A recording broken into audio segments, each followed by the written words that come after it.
como se realiza a justiça e a solidariedade entre as nações.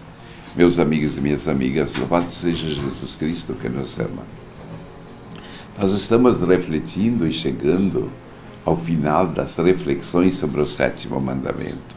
Não roubarás, não furtarás. Que tem implicações sociais fruto deste mandamento. Nasceu aí toda uma doutrina social da Igreja, que é a sistematização daquilo que o Evangelho nos ensina.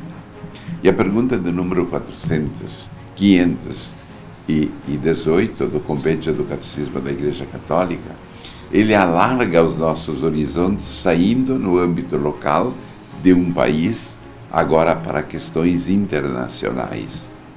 Questiona desta maneira: como se realiza a justiça e a solidariedade entre as nações? Como a justiça e a solidariedade devem estar na base do relacionamento entre as nações. Ora, todas as nações têm a obrigação de trabalhar por uma solidariedade entre elas. E mais ainda, no mundo globalizado como o nosso, porque os acontecimentos de um país acabam refletindo nos outros. Cada vez descobrimos mais que somos passageiros do mesmo barco, do imenso barco. Não, nenhum homem é uma ilha, também nenhum país é uma ilha, no sentido de dizer, eu não preciso dos outros, ou não me interessa o que acontece em outros países. Pobre de quem pensa assim.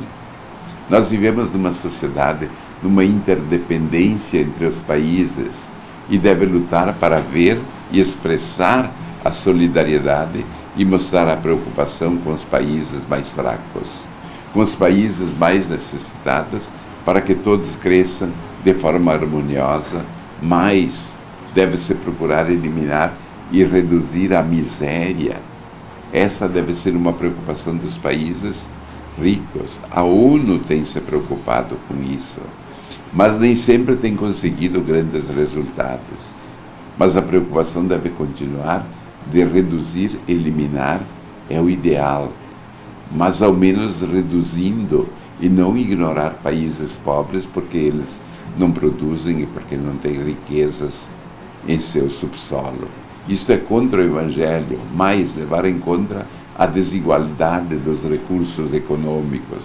Há países que não têm recursos, e não porque que esse país seja rico, olhar para aquele que é pobre e por cima para baixo, com desprezo ou indiferença, olhar aos pobres, e eliminar essas diferenças econômicas e sociais.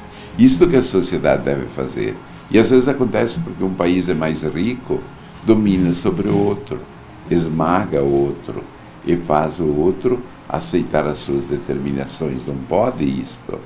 Isso é contra a doutrina social da Igreja, por ser contra o Evangelho, porque também no nível entre países deve haver a fraternidade e a solidariedade.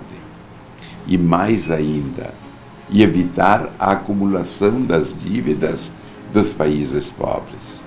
Sabemos como estas dívidas esmagam esses países pobres que trabalham e muitas vezes vendem a sua matéria-prima por preços menos ou muito irrisórios para pagar a sua dívida externa, que muitas vezes se tornam dívidas eternas. Cabe aos países buscarem entre si uma solução adequada para aquele irmãozinho mais fraco. Porque sem a ajuda de um irmão mais forte, sem a ajuda de um irmão que está em melhores condições, sem esta ajuda, este paizinho fraco não vai sair dessa situação nunca, de dependência econômica e os graves problemas sociais que isto acarreta. Então a doutrina social da Igreja, portanto, ela tem um horizonte amplo, que se fosse levado em conta todos os países de forma séria, que benefícios isso traria para a humanidade. Rezemos, portanto, para que isto aconteça e peçamos a Deus das luzes, que nos dê sabedoria para conseguir também implantar o seu pensamento e a sua vontade nos relacionamentos internacionais. Façamos a oração da Divina Misericórdia. Eterno Pai, eu vos ofereço o corpo e o sangue e a alma divindade do vosso Diletíssimo Filho, nosso Senhor Jesus Cristo, em expiação dos nossos pecados e dos do mundo inteiro. Pela sua dolorosa paixão, tende misericórdia de nós e do mundo inteiro. Para isso, recebam a bênção de Deus Todo-Poderoso, o Pai, o Filho, o Espírito Santo. Amém. Fiquem na paz e no amor de Deus.